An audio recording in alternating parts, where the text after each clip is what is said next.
Afternoon, nag-iwan ako ng tubig at saka food para sa ginger cat dito. Ito sila nakaano yung ginger cat. Yan.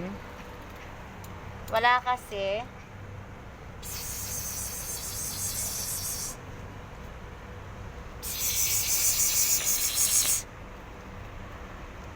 Wala kasi yung ginger cat, guys. Kaya nag-iwan na lang ako ng pagkain para sa kanya.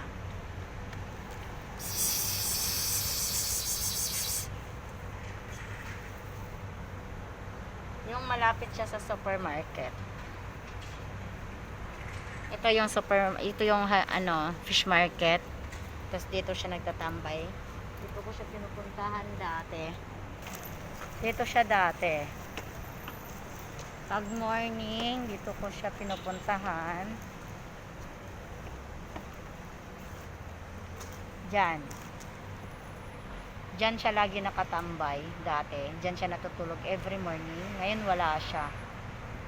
Yang may ano na yan, may green na parang plastic bermuda.